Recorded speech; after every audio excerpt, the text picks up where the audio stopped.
Olá, bom dia! Nós estamos aqui no intervalo das aulas de um curso que está acontecendo hoje em São José, aqui no curso Êxito. É um curso de oratória e argumentação. E estamos na presença de um dos professores do curso, é o advogado criminalista, o Dr. Mauro Nassif, que tem mais de 1000 júris nas costas, né, Dr. Mauro? Exatamente. E ele vai falar sobre a importância da comunicação, a importância da oratória para o advogado que atua não só no júri, né, professor, mas também para o advogado que precisa se comunicar. Aliás, comunicação é uma necessidade hoje em dia. Eu sou Cláudia Panzieira, eu estou aqui ao lado do meu sócio, Douglas Moraes, e na presença, na honra de ter aqui conosco o Dr. Mauro Nassif. Muito bem-vindo, professor. Bom dia. Primeira coisa que eu quero falar, a honra é minha de estar aqui num curso de tanto prestígio e com tanta biografia, porque o Douglas me contou que esse curso já tem 27 anos, não é? 24 anos.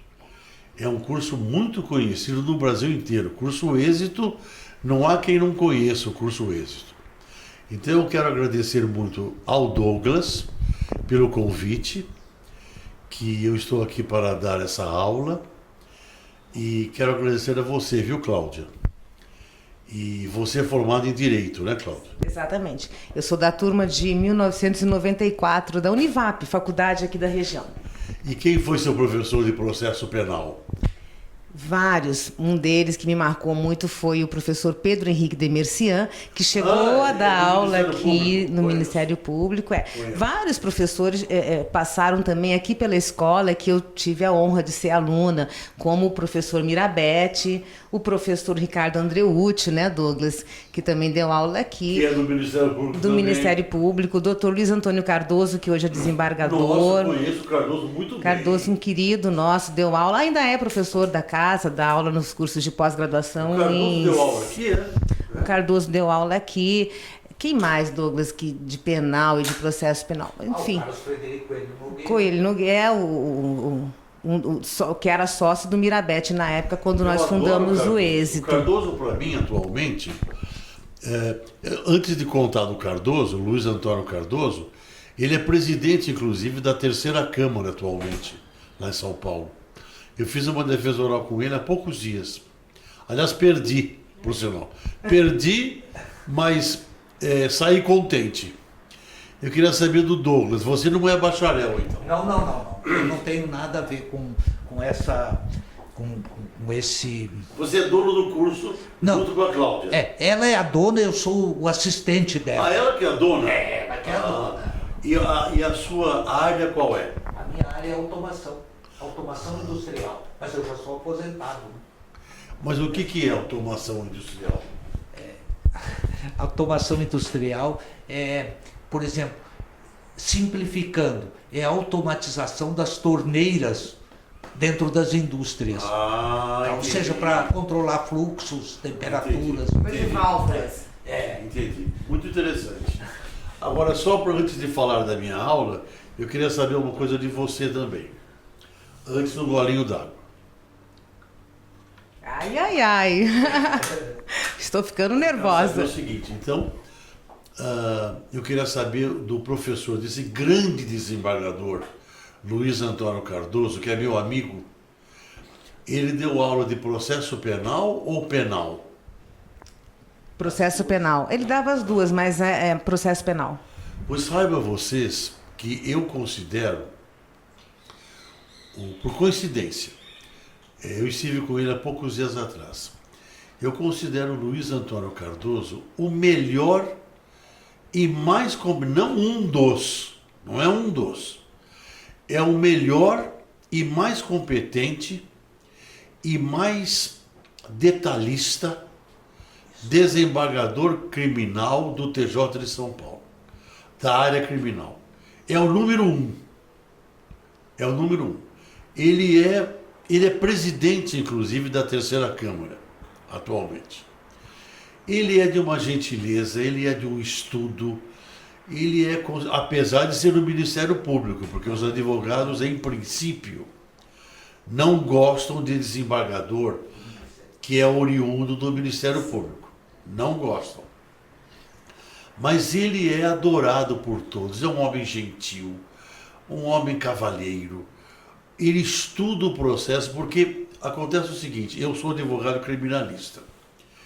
E o que o advogado quer de um julgador? 3 coisas.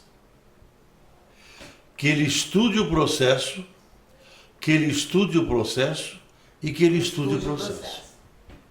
E isso, professor, depois nós vamos mandar esse vídeo para você. E isso a gente sabe que o senhor estuda mesmo. O senhor vinha com os processos no porta-mala para estudar nos finais de semana. Ele é muito detalhista. Se você levanta uma tese, ele vai examinar a tese. Então, Luiz Antônio Cardoso é, na minha opinião, hoje, o número 1 dos desembargadores paulistas, da área criminal. Concordo plenamente. No civil não conheço nenhum. Conheço só de nome, de vista. É demais. Mas a Cláudia pediu para que eu comentasse sobre a minha participação de hoje. E a minha participação de hoje, ela diz respeito a algo muito importante na vida, que se chama comunicabilidade. Credibilidade, confiabilidade na oratória, na comunicabilidade. O ser humano, ele fala. Os animais não falam, pelo menos a gente não conhece a linguagem deles. Então, a comunicabilidade, a oratória é muito importante até no amor. Muitas vezes um homem apaixonado, ele não sabe se comunicar com aquela mulher que ele eventualmente pretende demonstrar o amor para ele. E aí dá tudo errado. Fala uma coisa errada, pisa na bola. Então a comunicabilidade oratória, a oralidade, a confiabilidade, a credibilidade na hora de falar é muito importante. E a minha aula de hoje é sobre o Tribunal do Júri, que é importantíssimo esse aspecto, e a sustentação oral, essa que eu fiz com o desembargador Luiz Antônio Cardoso há poucos dias atrás. Ele era o relator e era o presidente da Câmara. É a oratória forense. Muito bem. Nessa oratória forense, nesses 2 lugares, o primeiro, o júri, é o lugar mais importante de todos, que é o Tribunal Popular, que é o poder emana do povo e em seu nome é exercido. É o povo que decide. O desembargador não pode mexer na decisão do povo. E a sustentação oral, que é o segundo momento mais nobre. Nesses 2 lugares, e eu vou dizer isso na aula, mas eu já vou falar agora, existem coisas proibidas, coisas que são simplesmente proibidas para um operador do direito, quer promotor, quer procurador, quer conselheiro do CNJ, quer advogado, não pode jamais, ao terminar a sua parte, falar obrigado. Falou obrigado. Acabou. Obrigado. Por quê, professor? Acabou. Terminou a sustentação oral, Acabou tudo. falou Acabou obrigado, tudo, acaba. Acabou no chão, acabou tudo, o desembargador não gosta, o ministro vira a cara. Por uma razão muito simples. Porque a palavra obrigado é uma palavra linda. Ela deve ser usada sempre. Menos No Tribunal do Júri. no tribunal forense. Na hora do restaurante, na hora a parte da educação, é linda a palavra. No dia a dia. Usou na palavra forense, perdeu a causa. Por quê? Porque a justiça não se agradece. E os membros entendem mal isto. Então, justiça não se agradece. Justiça se exige. Justiça se postula. Justiça se pleiteia. Justiça se requer. Se requer, se pleiteia. Muito obrigado, não pode. O obrigado não faz parte. Inclusive, essa questão do obrigado, que eu falo há muitos anos, está num livro, inclusive, que eu vou citar esse livro aqui no vídeo, para que o internauta até veja no livro. Acontece o seguinte, existe um livro muito bom de um dos maiores advogados brasileiros, chamado Sobral Pinto. Muito bem. O Sobral Pinto, ele fez parte de um livro chamado Os Inquéritos Policiais Militares do Supremo Tribunal Federal. Não é vendido mais, somente tem em sebo, etc. E o Sobral Pinto, que foi um grande advogado, ele fala isso no livro. Justiça não se agradece. Não tem compatibilidade. Não pode falar obrigado. Porque acontece o seguinte, o magistrado, o juiz, o delegado, o promotor mesmo, quando a questão é com ele, o magistrado, o ministro, o juiz do GCRIM, do colégio, eles não entendem aquele obrigado como uma questão de educação. Naquele momento jurídico, o obrigado não é educação. O que é o obrigado? Como que ele é entendido? Ele é entendido Pedido de clemência? Não é clemência só. Muitas vezes entende como propina. Que deram um dinheiro, olha, obrigado, hein? Doutor, isso nos obrigado, dias de hein? hoje. Propina, dinheiro. Nem pensar. Inclusive eu tenho um amigo meu, juiz, de primeiro grau, um professor de processo penal, que ele disse para mim, quando o advogado fala para mim obrigado, eu já não gosto. Ah, doutor, mas é uma educação. Naquela hora não tem educação. Depois que terminou a audiência, doutor, muito obrigado pela sua atenção, obrigado pelo fato do senhor de Vossa Excelência ter adiado o dia. Mas na hora da postulação não pode falar obrigado. E isso o senhor vai explicar para os alunos do curso hoje? Há pouco tempo atrás, há mais ou menos um ano atrás, um advogado de Campinas, um advogado bem alto de Campinas, de uns 60 anos de idade, fazendo uma sustentação oral lá no tribunal, numa câmara do lado do Luiz Antônio Cardoso. O advogado foi fazer a sustentação oral e, ao 12:30, a câmara parava. Tinha um almoço e depois voltavam à tarde, que era uma câmara que começava de manhã, uma câmara criminal, e continuava à tarde. E ele foi o último advogado da parte da manhã. Eu estava sentado lá de beca. O advogado vai e faz a sustentação oral segurando a pasta. Uma pastona pretona que levou, não tem nada a ver, segurando a pasta.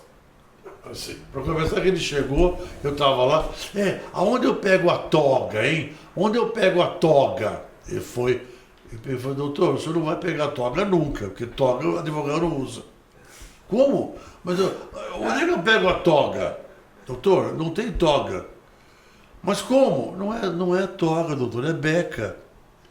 Ah, Bem, aí ele pegou, foi o advogado de uns 60, pegou. Então, excelências, com a pasta, segurando a pasta assim. Excelências, então, neste caso, o apelante é inocente. E começou a tocar o sino da catedral, que era 12:30.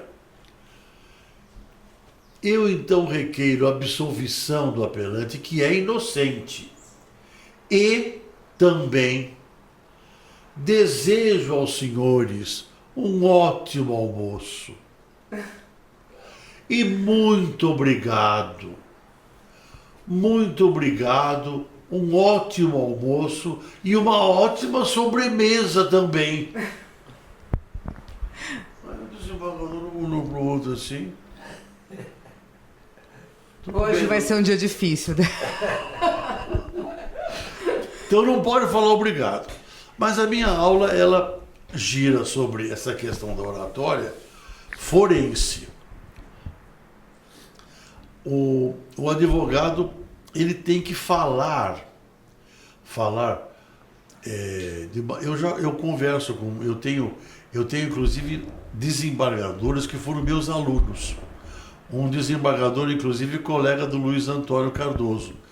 Um desembargador que veio do MP, chamado Ricardo Sale. É um desembargador, colega.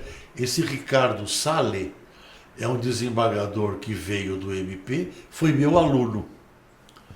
Inclusive, foi muito engraçado. Há mais ou menos um ano atrás, eu fiz uma sustentação oral com esse desembargador do Ministério Público, Ricardo Sale.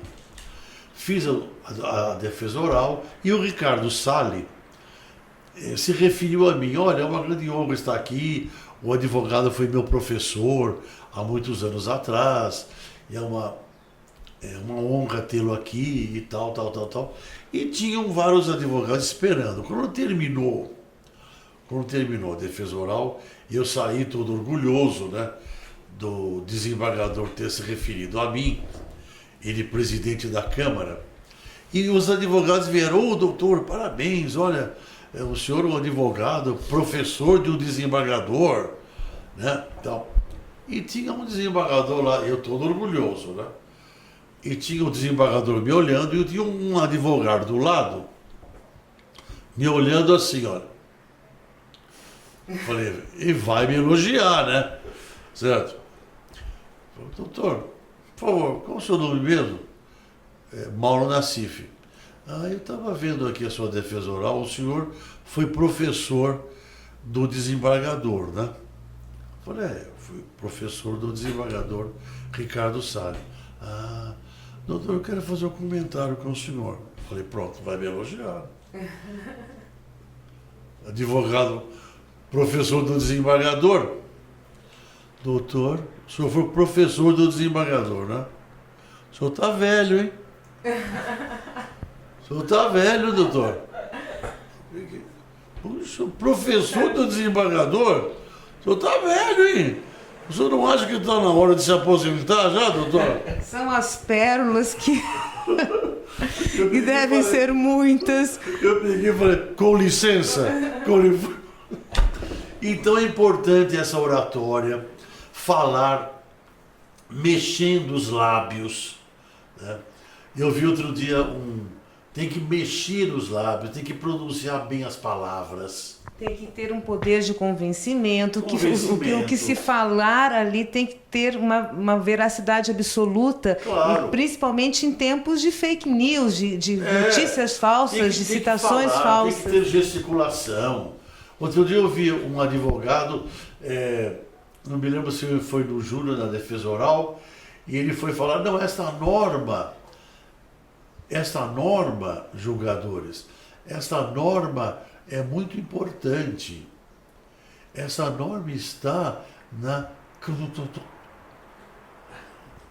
O desembargador ou o promotor, não me lembro, como? Essa norma, ela está incerta na... Como?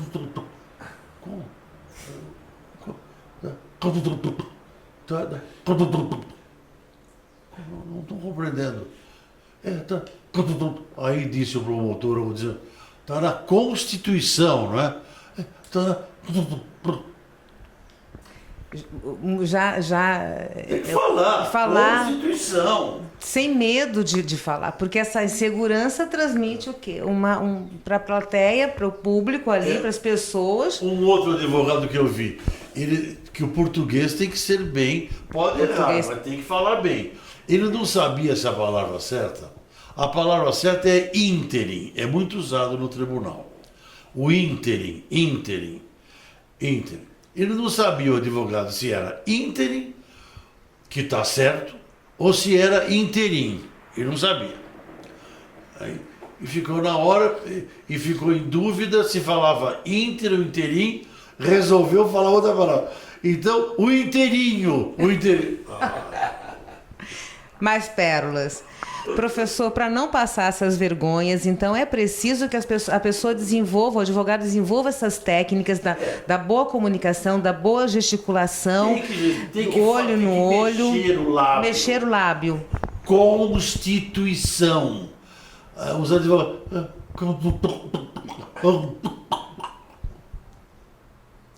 Então, a minha aula de hoje é uma aula de oratória forense.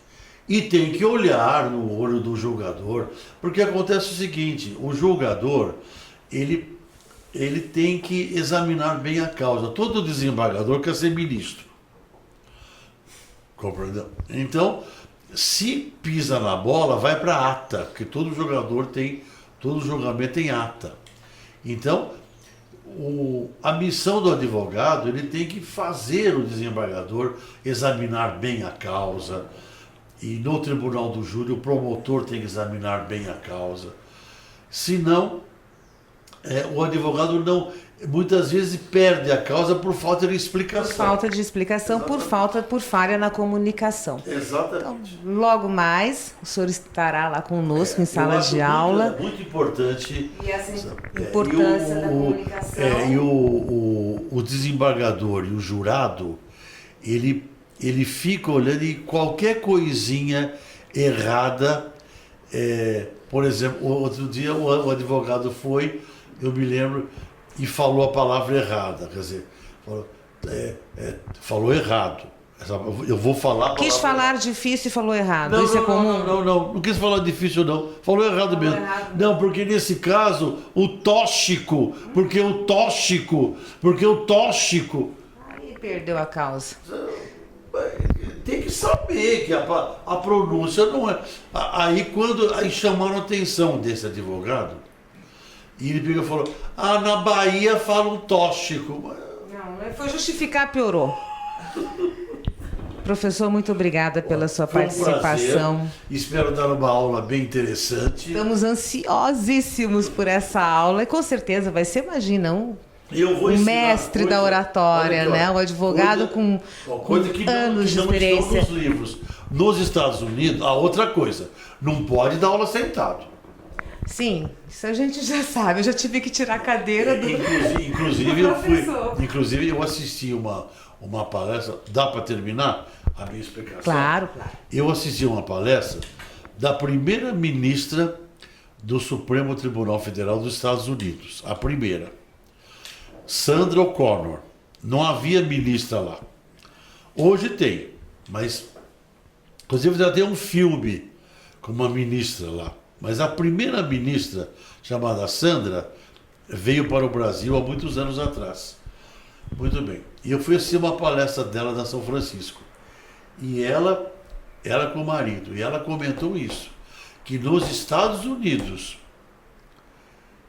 e no Reino Unido, palestrante que fala assim, a não ser que tem um problema físico.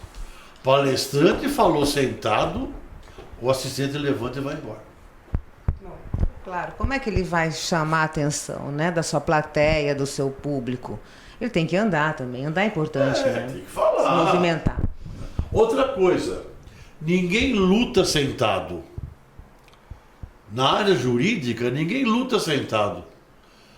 Tem que falar em pé. A não ser que tenha um problema na perna, no pé, aí é diferente. É isso aí. Quantas dicas? Não tem livro, mas tem aqui no Curso Êxito. Professor, até daqui a pouco. Muito obrigada. É um prazer para mim. Mauro Nassif, então, aqui no Curso Êxito, hoje em São José dos Campos. Obrigada. Continue acompanhando, seguindo a gente nas redes sociais, nas nossas páginas, no nosso canal do YouTube e até breve.